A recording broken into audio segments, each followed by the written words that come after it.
Let's switch the conversation now to COVID-19. So, story in page 2 of the Standard this morning is giving the data that we were discussing yesterday on how people are coming with pre-existing conditions and how a third had both hypertension and diabetes. 18% of the people who've died of COVID-19 also had hypertension alone, and 14% had diabetes. 32% had both hypertension and diabetes. And this is emerging now as data as we continue now learning more and more about this virus. This is emerging. We knew that the pre-existing condition was a factor in terms of how it affects people. We still know that 15% of the population are the ones that are presenting with symptoms, 85% asymptomatic, but it's still being spread. Now, the questions keep emerging. I mean, what's happening in our country? We are seeing the rise in the number of deaths. We are seeing now a spike in the number of tests that are turning out positive. That means our percentage of the tests to those that are turning out positive is also increasing. Experts have said time and again, when it gets to the community, expect to see a rise in the numbers. Let's speak to one of those experts that we've had in the studio before. This is Dr. Moses Masika. Dr. Masika is a virologist at the University of Nairobi, and he's on the line here to speak to us. Good morning, Dr. Good morning, Latif, and hello, Siti Muga Ndu. Good morning. Good morning, sir. Nice to hear from you again. Sam, here I'm happy to. I was actually listening to your conversation with Phyllis, and I have to say, if I was the president, I would give her the head of state commendation straight away. Right, quick. She's done a great job, and I hope it begins to make people think before they put economic investments before lives. Indeed. It's a sad story, really. It's a very sad story. Yes, we're talking about COVID-19, but I feel that is a story that needs to be highlighted much more. The lead poisoning story in Changamwe is really sad. Indeed. So, Doc, we are seeing the number of cases now rising. So, after immense pressure from economic and politics, the president had to relax some of those measures that had been put in place initially. And there was warning from experts like yourselves and others that, when you do this, expect to see a rise in the numbers. Yes. There are also experts, I don't know whether you're in that group, who have told us that we expect to hit our peak in the months of August and September. Well, yeah, that was also said before. That's a laden statement. That's Harry. I say that because we are yet to see the full unraveling of the effect of reopening. So I think the modeling will respond to the new behaviors or the new habits that Kenyans will pick up and have picked up. So it might change because models are very sensitive to interventions and our habits. Dr. What informs these predictions that we keep hearing? Like, what is it that must happen or must we know before we can say, like, what informs those who say in September we'll have a spike, in January we'll have a spike? What informs this? What we do, for example, we take the data that we've been getting, say, for the last several weeks. Yes. We look at where we are now, and then you put in the interventions that are going on and looking at how effective they are. So, for example, if you manage to lock down 100%, this is what would happen. If you're locking down at 50%, this is what would happen. If you continue with this kind of bed capacity, this is the kind of death that you get. If you continue with this number of cases per day, this is the number of hospitalizations you're going to have. So you can see it depends on how many infections you're getting, how many people are getting exposed, and out of those, how many you expect to recover or to die, really. Because if we fill all our hospitals, then it means that number will change because the guys who are getting sick will no longer be able to be saved, so to speak. So it's a very dynamic model, and it is only true if nothing changes. And we know that is not going to happen. Something will change. Things keep changing, so it informs us, yes. So if we, for example, if we had estimated the numbers with the 50% lockdown, for example, or restriction in movement, and then the restriction in movement goes up, then we know the cases will go down. But if people are moving around much more than it was expected, then we know the cases go up.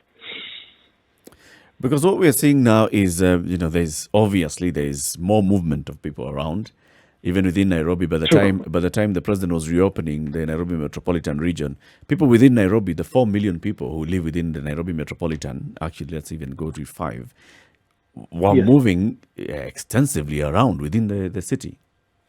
True, and even outside. And even, crossing. Yes.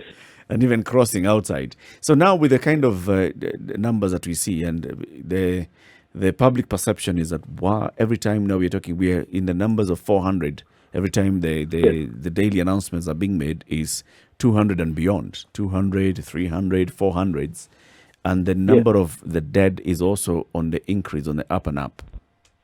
Yes. How do we explain this with our current situation? So if you look at the positivity rate, meaning if you are testing 10 people, how many become positive? Mm-hmm. In April, we were at 2%. So if you test 100 people, 2 would be positive. Mm-hmm. In May, that went to 3. So 3 out of every 100 were positive. In June, it was about 5. Now it is 9%. So it means out of every 100 people you test, 9 are turning out positive. Yeah. So there are two things here. One, it could be that we have become so good at targeting that we are only picking the people at highest risk of getting infected. Mm-hmm. Coupled with the second reason that we are actually seeing an increase in the number of people being infected, which is true. Mm-hmm. So because of that, we are expecting that number will rise until such a time that we begin to bend the curve downwards. And the issue is now how fast does that happen? Because previously we managed to keep a very flat curve, and if you look at the number of deaths, you can see they haven't changed much because the numbers that were coming in were manageable. So if the 2% that are dying, or the 2 out of 100 that are dying, hasn't yet changed, although that could change if we overwhelm our hospitals. So maybe Ndu had a question. I should stop there and let us speak. No, it's all right. I saw, yes, more people being infected. Still, looking at these numbers that were being given, 15% presenting with symptoms, 85% of those numbers are asymptomatic. However, can you just, because I think these numbers going out there is the perception that because an individual is asymptomatic, the chances of them spreading the virus to somebody else is low. Is that a misconception? Yeah, and actually, I was looking at the situation report that the ministry released yesterday, and they're actually taking that up to 10%. That's only 10% had symptoms in the ones that they are diagnosed. So you can see a large chunk really are asymptomatic. Now, even if we do not know, for example, the absolute risk of getting infected by an asymptomatic person, but we know the risk exists. But if you can see the numbers, it tells you that because more people are asymptomatic than asymptomatic, then definitely the number of people getting infected could be, many of them could be getting infected by asymptomatic people because we do not know them. Right. And if you are not showing symptoms, people are less likely to take care when around you, and even yourself, you're most likely to take care. But the moment you start getting a sore throat or some fever, you become more careful. So I think we may have no figures hard and fast to tell us how much asymptomatic people are infecting others, because it's difficult to measure that. You do not know who is infected if they are asymptomatic until you test them. But we know for sure they are contributing to the infections. And it's for that reason really we should assume that everybody is infected. You, Latif, I, Masika, could be infected, and we don't know it at that point because you haven't tested. But then there's this question that lingers. How do you communicate this information effectively? Because people are used to having headaches, they're used to having running noses, they're used to having sore throats. Yes. I think the best message I can say is that assume everyone, including yourself, could be infected, because we've seen that a lot of people who get tested and turn out positive have no idea that they were positive. Actually, where I was heading with my question, I was going to ask is, yes, those who are medical practitioners and people who are specialists like yourself have an extremely clear knowledge. But you wouldn't say that your area of expertise is communication, would you? For sure, I would say it is not. Okay, so the question I was actually asking is, how well do we engage people who actually have this as the area of specialization, who know how to actually put this message across to the point where it is actually taken in as gospel? I think the ministry has engaged this kind of people. I'm not very familiar with their complete communication strategy, but I think they have, because I know the task forces they've put in place are quite broad in perspective. But maybe what we need to see is what is the change in strategy that we need to see, because I know saying it like we are doesn't seem to work for many people. So how else do we need to do to say it? And that's where maybe you guys come in and maybe push the message in a more effective way. I don't know what that would be, because other than stating the facts as simply as we can as healthcare workers, we may not have any more tools in our bag beyond that we can use. Actually, there is a cadre of employee within the health sector called a community health worker. Yes. And many of them during the era when HIV and AIDS was at the center stage of all our health discussions, yes, many such people were trained. And South Africa, South Africa have used this cadre of employee very well in this fight against COVID. Yes. So I am saying it's not as though we don't have the human resource, but it is sourcing the resource and how well we source them through training and empowering them, so that one, they communicate to people in areas where they're already accepted and trusted. And then when they pass on the message will be far easier received than by even people like us, the media, because we're essentially strangers. True. It's true. So, I mean, if now you're we're right.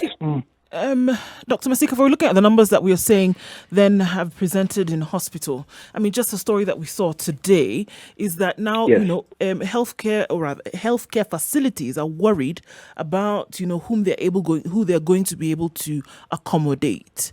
So, again, if we go back to the numbers, which then are informing this, if 15% of these cases then are those who are presenting with symptoms and are then in most cases presenting themselves to hospital, essentially that is all we're able to accommodate in medical facilities around the country?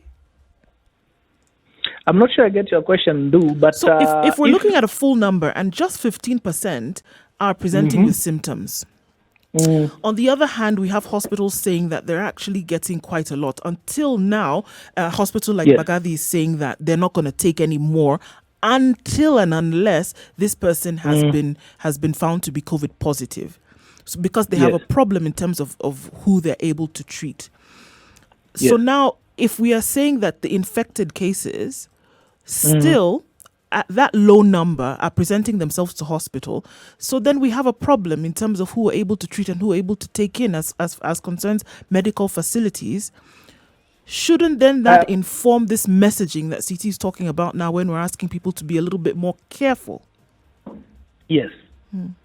So there's a risk there in what you brought out, Ndu, and the fact that we have limited capacity means if we are thinking of 100 infections, we need to know that although 15% of those may have symptoms, many of those will also be mild and moderate. So we are eventually talking about, out of, say, the ones that have symptoms, we're eventually talking about 10% that will require some intervention in hospital. Yeah, so either because they need oxygen or in the worst case scenario, they may need ICU care. So it's not the 15% that will have symptoms that actually require hospitalization. There are those that have mild symptoms that can actually... We are speaking with Dr. Moses Masika, virologist at the University of Nairobi, looking at COVID-19, trying to understand and unpack what's happening in the country with regards to COVID-19. Daktari, is the music gone?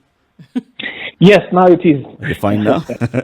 Yes, I should be. Sorry for that. I was saying that, as Lou had intimated, that if there is a big risk that if the numbers increase at a high rate, then so far we've been able to take care of those who need help. But if we keep getting higher numbers, then we may get to a place where we may not have the right care for those who need it. So, for example, if you have 10 people need ICU and you only have 5 beds, what happens is that you try to give care to the other 5, but it will not be as good as what they would have received in ICU. And it is that number that then we may end up losing as more deaths.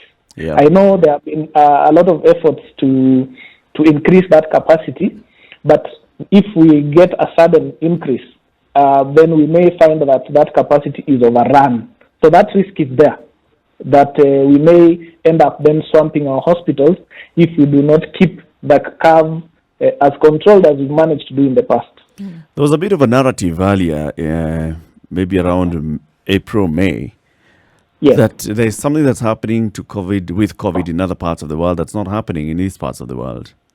That very many people in Africa are not succumbing to COVID. Does this still hold? I think if you look at the average mortality rates for the major parts, we've seen lower mortality rates in Africa. And I think that's because the numbers were much fewer. If you're taking care of fewer numbers, you are able to, the numbers of the sick, then you're able to give them good or better care. But if we got swamped, like Italy got swamped, and even the US at some point, and many other countries, then we may not necessarily maintain the same numbers. So as it is now, like Kenya is at 2%, meaning 1 out of 50 people with COVID-19 has passed on, as compared to a global average of about 4-5%. So that's about half. But that has been possible because people are actually getting the care that they need. That if we, at the slightest show or sign of distress, you can get oxygen. But now imagine if you need that oxygen and it's not there or it's not enough, then that changes the dynamic. So I think it's mainly because of the availability, or because the numbers have been so low that Africa has managed to help those who need help. What is the average globally of the symptomatic and asymptomatic cases, and then even for the symptomatic, those that require intensive care? I think the asymptomatics are difficult to tell because there are many people we haven't tested. So you cannot give a hard and fast figure and say this percentage is asymptomatic. But what we've seen is that out of those who are symptomatic, those that you can show any symptoms, about 80% will have very mild or moderate presentation, meaning they can be basically even sit at home and recover. Is this true in all parts of the world? Most parts, on average, if you look at the numbers, there's a little variation, but that's the picture. That 80% will have mild or moderate symptoms, but out of that, the rest of the 20, the 20 out of 100, you find about 15 will need either oxygen or some other support, and then another 5% that require ICU because they are severely sick. So this varies, of course, in some cases. Like in our case, the numbers that may need ICU may be lower than other parts, but it also depends on, in the group of people, how many are older, how many have the underlying conditions like hypertension, diabetes, and whatnot. And in Africa, what we've seen is that we are much younger than the rest of the world, but then the underlying conditions like hypertension and diabetes are actually here with us. So there's a double-edged, basically two sides of, one side is rough, the other side is helping us. Dr. Masika, since you've brought that up now, talking about now these underlying conditions, because again, if we go back to the numbers now, it would say that those now who have, hypertension and diabetes then would have issues with COVID if they actually did get infected.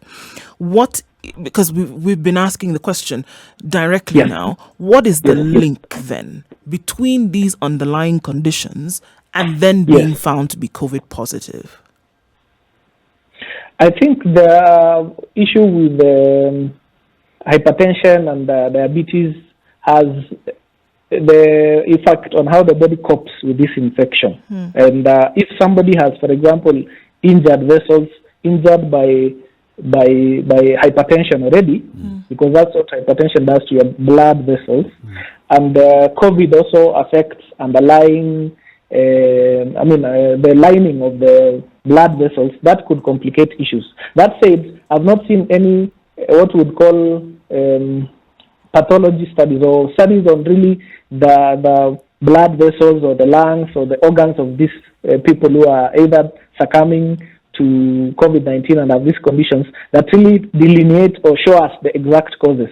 We are just speculating, depending on the information that we have, that it could be because of the existing injury. For example, if you have asthma or another lung condition, and then you get an injury from the virus, you have less capacity to cope. And we know that a condition like hypertension affects your blood vessels, and in effect it affects your heart, and that will in fact affect your lungs.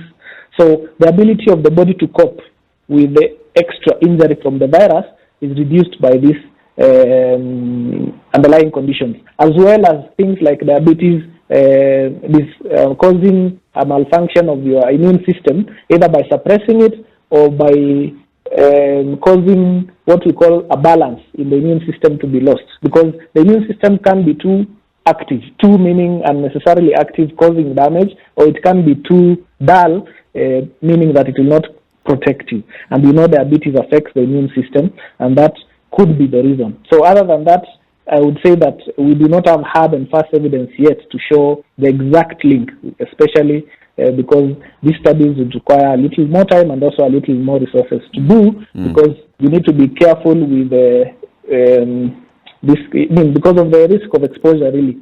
You need to be careful with them.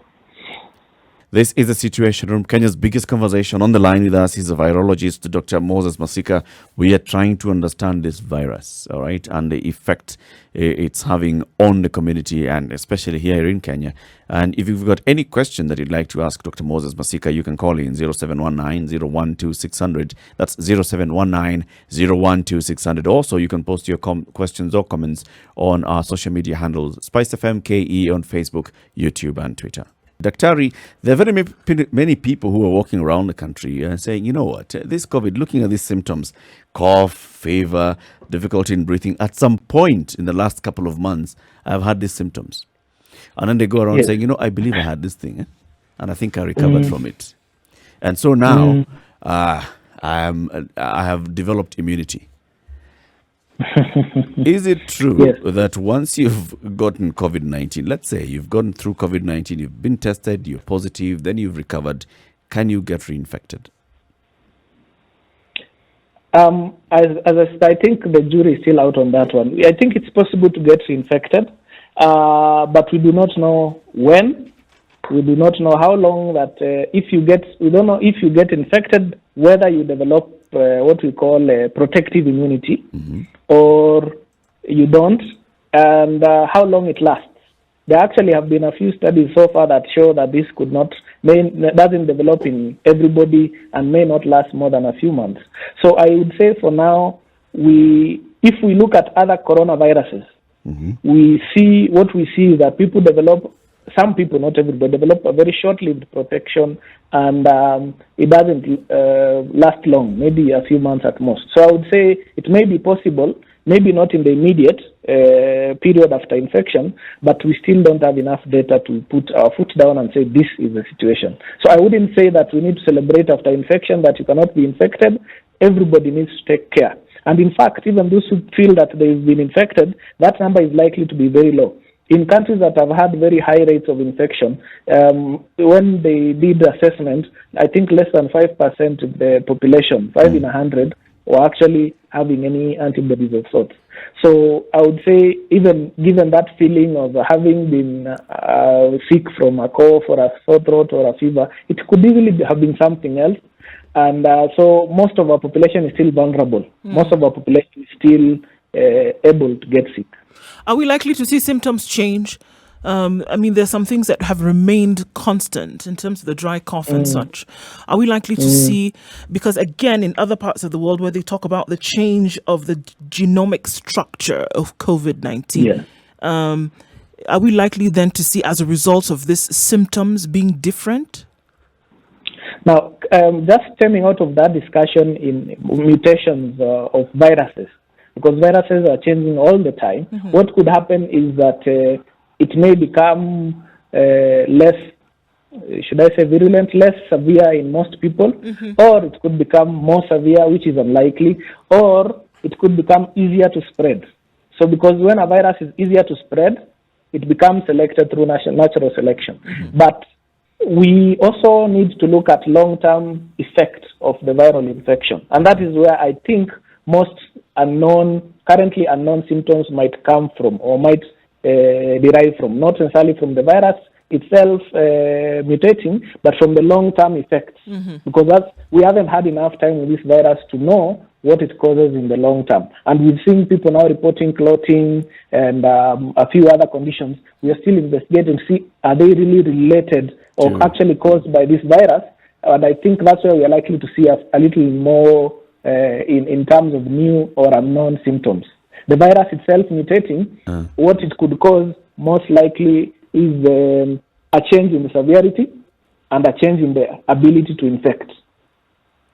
So basically what you're saying is that there's that long tail. And now that you've mentioned that, it takes us back to the story that was shared by Richard Quest, the CNN journalist, who says he had tested positive and he announced publicly that I tested positive. Then now, recently, he said, I'm still feeling the effects of COVID-19. I'm still getting some cough. I'm still getting some fatigue. And I'm being told that I'm still suffering the long tail of this virus. What's that? Yes, and that's what I was just saying now, that we're beginning to understand that there is an effect that comes from having had, especially the severe form of the illness. Is it because of prolonged hospitalization, or is it because of the virus itself? And when we combine information from Quest and from hundreds of other patients, we may be able to see a pattern. And then we can say, for example, the long-term effect of this virus is this. We've seen, for example, one of the viruses that I like is called chikungunya, that in some people, we have prolonged joint pains that can last for months, even for a year, sometimes more. And that has been documented. And this can only happen with time and after following up many patients, because not everybody gets this kind of tail, so that the few that get, if they are documented, you begin to see the pattern. And I can't say now what this long-term effects will be, but there's a possibility that that can happen, and we're beginning to see a few reports. So what we need to see now is a systemic documentation of the same, so that we can say for sure this is associated with the virus. Because it could be that when somebody is indoors for a long time, there are other issues that will come up, and this may be associated with the virus, but not caused by it. So we need to show causality before we say this is the virus. Shed some light as well on this new information also that was coming also, I think, from WHO on the issue of when you're outdoors versus when you're indoors in an enclosed space and poor circulation of air, and the virus staying in the air a bit longer. What was all that about? I think it's a story about aerosol transmission, really, to put it bluntly. And although we do not have hard and fast facts showing that the virus can be transmitted through aerosol, which basically means very small droplets, micro droplets that last hours in the air, we cannot entirely rule it out, because as they say, absence of evidence is not evidence of absence. So we need to keep that at the back of our mind and keep collecting more information, so that if we show that it does happen, it may mean reviewing our prevention measures and looking at that possibility. So I would say for now, that is an ongoing discussion. Whether that aerosol, the question is whether that small microdroplet contains viable virus to cause infection, because there is what we call an infectious dose that somebody requires to be infected with something. So, and whether if that aerosolized or that small droplet hanging around in the air contains a virus that can actually cause infection, because detecting it on a test, it does not necessarily mean it will cause infection. Even as we keep getting new information, research-based information about COVID, yes, there is still a lot of doubt as to what we refer to as pre-existing conditions. Let me explain what I mean. Okay. If I look at what has appeared in the papers, it tells you that, for instance, if you already are hypertensive or you have diabetes, you have a 32% chance of dying. No, okay, I'm being dramatic here, but you have a 32% chance of succumbing to an infection, a COVID infection. Okay. Now, how exactly do we arrive at these figures? Now, I think that is a misreading of the data. When, for example, they said that the people who had died, that 2% of them had both diabetes and hypertension. That doesn't mean if you take 100 people with diabetes and hypertension and have COVID, that 32% of them will die. It just tells you that out of those who died, this number had diabetes and hypertension. Actually, globally, what we've seen on average is that if 100 people with hypertension get COVID-19, about 6 of them will die, as compared to about 1% of people without any comorbidity. So the 32%, the 32 number is telling you that out of the 100 patients who died, 32 of them had this underlying condition. But it doesn't mean that, I don't know if this is making sense, that if you have 100 people with hypertension and diabetes, it does not mean that out of those 132 will die. Do you get that? It's making sense, yes. The reason why I ask is this, Yes. Perhaps a further explanation as to how it is that certain diseases contribute to your chances, perhaps, of seeing the end of your life or chances of your infection. I think a further explanation of this perhaps would clarify the situation. Because, for instance, we know that one of the symptoms that people who have COVID will exhibit is they'll have difficulties breathing. Now, some of these diseases that probably are already pre-existing may contribute to this because they already incline your system towards a certain direction. Yes. Yes. Yes, and I keep interrupting you, CT Muga. I've noticed you like dramatic pauses, and I keep putting in. This isn't a dramatic pause. I've actually stopped. So pardon me for that. I would say when you finish something, you say period. Okay. I would say that yes, having these underlying conditions predisposes you, and actually that is one of the reasons why people with underlying conditions are not qualifying for home-based care, because their situation could change. So what we say is that if you have underlying conditions, you basically need to do two things. One is to take extra care that you do not get infected. That can go in different directions. The second thing is that if you get sick or infected, you need to be in hospital so that in case your condition changes, you can be taken care of. And that is because your lungs, for example, have reduced capacity. Basically, your body has a reduced capacity to deal with the complications of this virus. So you could easily tilt over. And I think that's the key message that these people with underlying conditions need to take care. First, be extra careful, as we are telling everyone else. And secondly, if you actually get sick, home-based care may not be the thing for you. It will be best if you're in hospital, so that if you need a quick intervention, it is there. It is available. A number of people, from what the government has announced, a number of people who've died of COVID-19 have died at home. Yes.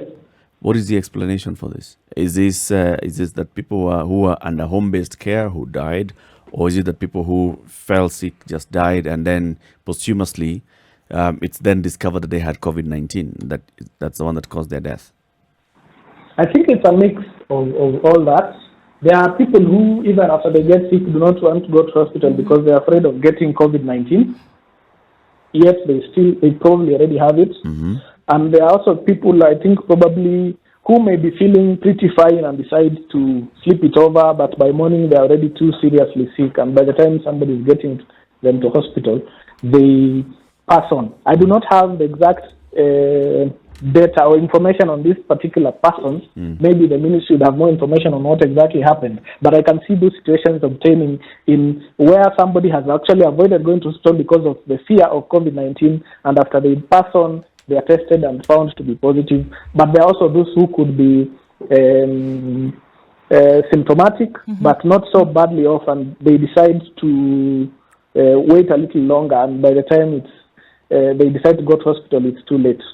Because when you get a problem breathing, you could actually die pretty fast. Breathing is something that you can imagine if you're choking, how much time you have to take action. Yeah. So Daktari,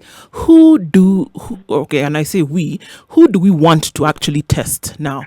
Because the conversation has gone, initially it was targeted testing, and then it was, community testing, when now people were being asked to come out to certain areas. Now, having looked at how the virus may have spread from county to county in Kenya, who should the attention be given to right now to then get a footprint of how the virus actually looks like in terms of infection in Kenya? I think right now, with the widespread community transmission, it's going to be a task to select or to test enough, for sure. We will not be able to do that. So what I would say is we keep our targeted testing, in that if you test positive, we trace your contacts thoroughly, track their contacts as well, and test them. And also people at high risk. We've been seeing a lot of testing for truck drivers and other people who may be exposed, like healthcare workers. So this kind of targeted testing helps in testing the most at risk, the groups that are highest at risk, and especially contacts that may have been in touch with you if you are sick, or those that may have been in touch with the non-sick persons. And that way, we will be able to prioritize the limited resources that we have for testing as we try to identify as many people as possible. The other group that we need to test are people who come to hospitals with symptoms of respiratory disease. So if they have this sore throat and cough and things like that, we should test them, although we know it's a small number that out of the total number of infected persons, but we should not let it go. So everybody coming to hospital, that screening needs to be done so that testing is also done at that level. But for sure, we will not be able to test as much as we should. Right. Time for another quick test, Daktari. Quick rest, Daktari, so that you can grab some water as we continue the conversation. If you'd like to ask any question to Dr. Moses Masika, pose the question, call 0719-012-600. That's 0719-012-600. Yuri, good morning. Yuri, this is Yuri from Murang'a. Yes, Yuri from Murang'a. How are you? Fine. Ask your question to Dr. Masika. He can hear you. I'm asking him what about the herbal thing, because we have not been hearing about the Tanzania case now. Is it working? So you think the Tanzanians took that herbal medicine and now they're fine? Dr. Yeah. I think the Tanzanians were supposed to have gotten it from Madagascar, and there has been no evidence that it works really. So the issue is that if everybody was to come up with something and say it works and we just took it, then a lot of people would get injured. So there is no evidence so far showing any of the herbal medications work. Right. That is not to say they don't work, but you have no evidence to show that they work. So maybe we still need to keep gathering that evidence. John in Nyandarua, good morning. Yes, good morning. Can I?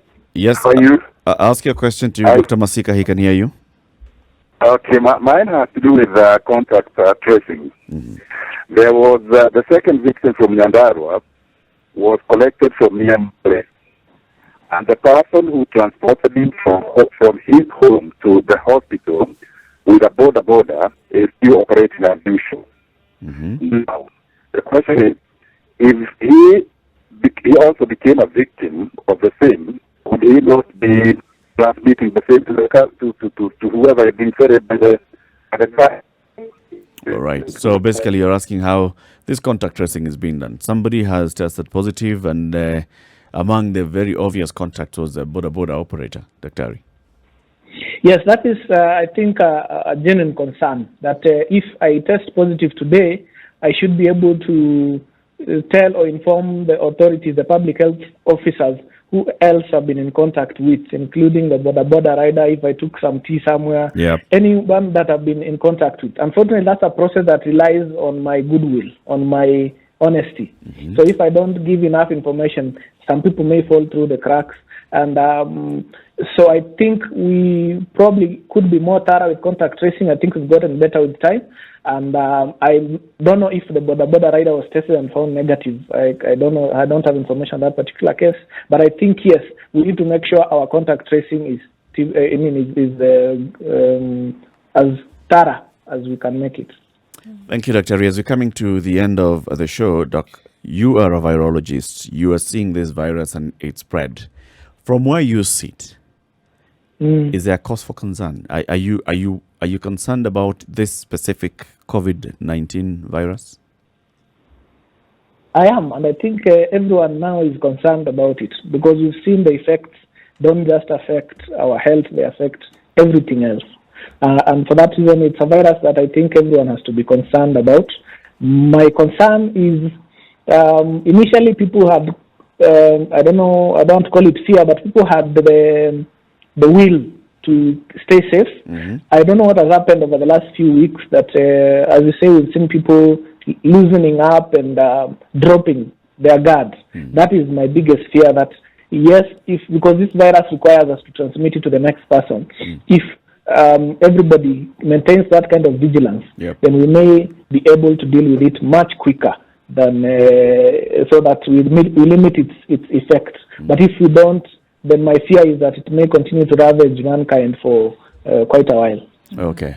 Dr. Moses Masika, thank you very much for speaking to us today. Before we let you go, we want you to hear today's proverb. And even before you come in with today's proverb, there's a comment from Kennedy Orinda on social media.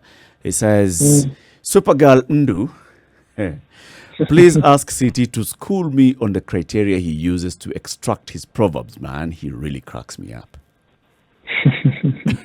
So you have... Okay, the man is crediting me with his good sense of humor. Today's, it's not a proverb, it's a saying and a fairly simple one. The child of a rat is a rat. I think you get the gist of it, Dr. don't you? Yes, I'm trying to imagine it the same as mtoto wa nyoka ni nyoka. Bas, umeipata kabisa? Okay. All right. Meaning what? I'll share you with some of my proverbs with you later. We look forward to that. Thank you very much, Dr. Moses Masika. Have a great day. Thanks, Dr. Thank you too for having me. Good day. Good day. So, answered Kennedy's question. How do you extract these proverbs? Well, it's actually quite simple. It's quite simple. Yes. I Google search proverbs and sayings. As many as I can, and I read the ones which strike me as being interesting. Okay, Kennedy Orinda, you have your answer. It's quite simple. If you give me time, I may be able to manufacture some, but I haven't gotten there yet.